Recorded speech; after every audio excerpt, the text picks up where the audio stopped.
আল্লাহ পাক বলেছেন, আমাকে ভালোবাসতে হলে আগে আমার সৃষ্টিকে ভালোবাসো। সেই জন্যই তো আল্লাহর সৃষ্টি এই গাছগাছালিকে আমি অনেক ভালোবাসি। বছরের শুরুতেই সেই জন্য আমি নিয়ে আসলাম কিছু চারা গাছ। সেই চারা গাছটা কিন্তু বাজারের সবচেয়ে দামি ফলের চারা। আর সেই ফলের চারাটার নাম কি অবশ্যই তোমাদেরকে জানিয়ে দিব। তারপর বলো তোমরা সবাই কেমন আছো? আসসালামু আলাইকুম। শীত আসলে তো বাড়ির ছাদে একদমই রোদ লাগে না, সেই জন্য কিন্তু আমি আমার সিম বাগানেই আমার কাপড়গুলা শুকাতে দিয়েছিলাম। এদিকে আবার আমি চলে আসলাম আমাদের ঘাস খেতে। কিছুদিন আগে আমি আমার নিজ হাতে এই গাছগুলি লাগিয়েছিলাম, আর দেখো কত সুন্দর হয়েছে মাশাআল্লাহ। নিজ হাতে যাই কিছু লাগাই না কেন, নিজের চোখের সামনে যখন বড় হতে দেখি, ফুল বা ফল হতে দেখি, অনেক ভালো লাগে। আর এই ঘাস ক্ষেতটা কিন্তু আমার একদম সিম বাগানের পাশে। গতবার কিন্তু এই ঘাস খেতে আমি বাঙ্গি চাষ করেছিলাম, তা তো অবশ্যই আমার আগের ভিডিওগুলিতে দেখেছিলে। আবার এইদিকে সিম গাছের নিচ দিয়ে টমেটো চারা, তারপর কালো বেগুনের চারা লাগিয়ে দিয়েছি, সাথে আবার কিছু কাঁচামরিচের চারাও লাগিয়ে দিয়েছিলাম। এইদিকে আবার সিম গাছের নিচ দিয়ে মিষ্টি কুমড়া লাগিয়ে দিয়েছি।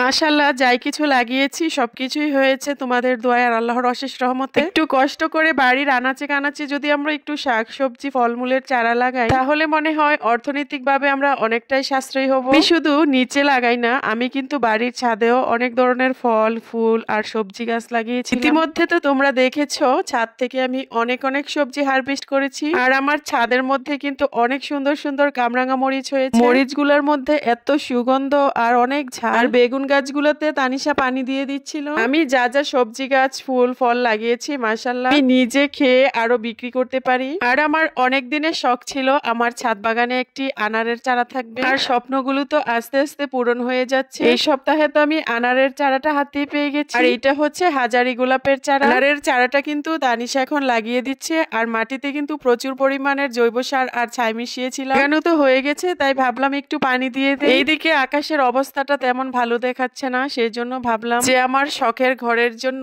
কিছু বাঁশ এইভাবে কেটে রেখেছিলাম, কারণ বাঁশগুলা শুকাতে দিতে হবে। আর যেহেতু ঘরটা করার জন্য ছন প্রয়োজন, সেই জন্য ছনগুলো একটু রোদে শুকাতে দিয়েছিলাম। দিনের অবস্থা তেমন ভালো নেই, সেই জন্য ভাবলাম যে ছনগুলা ঘরে রেখে ছনের সাথে কিছু খড়কুটাও ছিল, ভাবলাম সবগুলাই ঘরে রেখে দেই, কারণ বৃষ্টি আসলে সবকিছুই ভিজে একাকার হয়ে যাবে। ছাদে কোনো কিছু শুকাতে দিলে ছাদের একদম নাজেহাল অবস্থা হয়ে যায়। এমনিতেও ছাদের পুরো ডেকোরেশনটাই চেঞ্জ করে ফেলবো, সবকিছু খুলে ভেঙে আবার নতুন করে করব। সেই জন্য ছাদটাকে আপাতত এখন পরিষ্কার করে নিচ্ছি। আমার ছাদ বাগানের জন্য আরো কিছু আনারের চারা আনার কথা ছিল, দেখি যদি আনি অবশ্যই তোমাদের সাথে শেয়ার করব। ছাদের উপরে যেহেতু জলপাই গাছ, জলপাই পড়ে আর জলপাইয়ের পাতা পড়ে ছাদের একদমই নাজেহাল অবস্থা হয়ে থাকে। ছাদটা পুরো পরিষ্কার করতে আমার প্রায় আধা ঘন্টার মতো সময় লেগে যায়। তো ভিডিওটি ভালো লাগলে অবশ্যই লাইক কমেন্ট এন্ড শেয়ার দিয়ে পাশে থাকবে। দেখা হচ্ছে নতুন কোনো ভিডিওতে। সবাই ভালো থেকো, সুস্থ থেকো। আল্লাহ হাফেজ।